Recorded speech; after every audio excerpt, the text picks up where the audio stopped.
Hello Boston Bruins fans, welcome to your news channel. Here you get the latest Boston Bruins news firsthand. We always try to post only true and quality information for our fans. Subscribe to the channel so you don't miss the latest updated Boston news that we post here. The Boston Bruins made waves the week before the NHL trade deadline, acquiring defensive back Dmitry Orlov and right-wing Garnet Hathaway from the Washington Capitals, as well as left-wing Tyler Bertuzzi from the Detroit Red Wings. The cost to acquire these players was high, including first-round picks in 2023 and 2024, among others. But the decision to carry was the right one for the Bruins, who are coming off a historic season. They are also favorites to win the Stanley Cup. The Bruins are 6-2-0 since the Orlov/Hathaway trade and 2-2 with Bertuzzi. Let's take a look at how Orlov, Hathaway, and Bertuzzi fit in with the Bruins so far. Orlov was fantastic offensively. Produced more than 1 point per game and contributed on the power play. Orlov leads all Bruins defensemen in scoring, 2 assists, 4 and blocks, 18, during 5-on-5 action since debuting February 25 against the Vancouver Canucks. He ranks second among B's D-men in chances to score with 8, while blocking 8 shots and drawing 0 penalties in League Week 5-on-5 on March 6. The Russian defender is doing well defensively, but he has room to improve.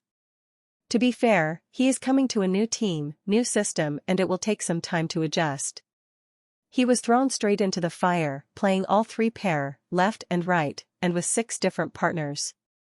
Orlov went on to play with Charlie McAvoy, Brandon Carl and Hampus Lindholm.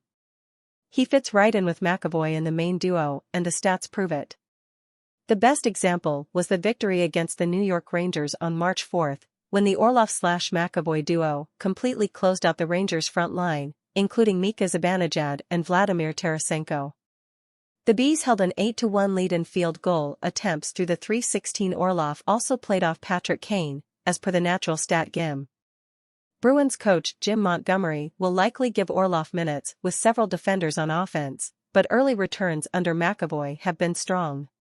Orlov should also continue to see plenty of special teams minutes.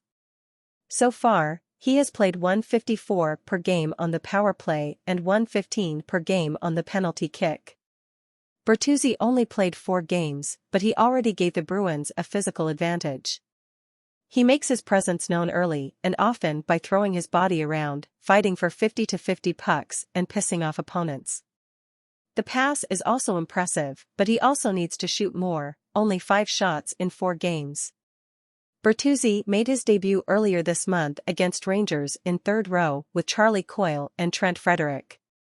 That line clicked right away and put the Bruins on the board with a goal late in the first period. Bertuzzi also played second row with David Krejci and David Pastrnak, including 12-12 of ice time 5-on-5 together in last Saturday's 3-2 win over the Detroit Red Wings.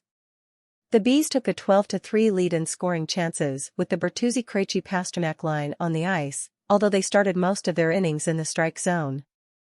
Bertuzzi played alongside Patrice Bergeron and Brad Marchand on the front line during Sunday's 5-3 loss to the Red Wings. This line did not score in a combined 5:55 on the ice, but it increased puck possession and scoring chances at a high pace.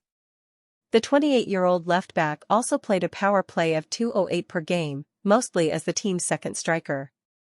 Bertuzzi will likely enter the penalty shootout mix before the end of the regular season. Already leave your like in this video, because it is very important so that you don't miss any news from the Bruins, which we will post on this channel at any moment. Thank you. Continuing. While he hasn't been directly involved in any offenses so far, 1 point in 4 games every line Bertuzzi has played has favored Boston, and that's an encouraging sign. Hathaway scored his first goal as a Bruin in Saturday's win over the Red Wings. It turned out to be the game winner as the Bruins completed their comeback after trailing 0-2. Hathaway primarily played the fourth line, where he brought a lot of grunt and some offense. One of Hathaway's best fourth consecutive games was a 3-2 win against the Red Wings. Becco took a 15-7 lead in shot attempts, a 9-3 lead in scoring chances, and a 1-0 lead with fourth row AJ Greer, Tomas Nosk, and Hathaway on the ice. I thought they were our best lines all afternoon, Montgomery said of the fourth line after Saturday's win. From the first round of the game I thought they were rooting for us. They looked good and spent a lot of time in Zone O, although I expect a lot from them in Zone D. The Bruins need a fourth line that can be physical and score some goals.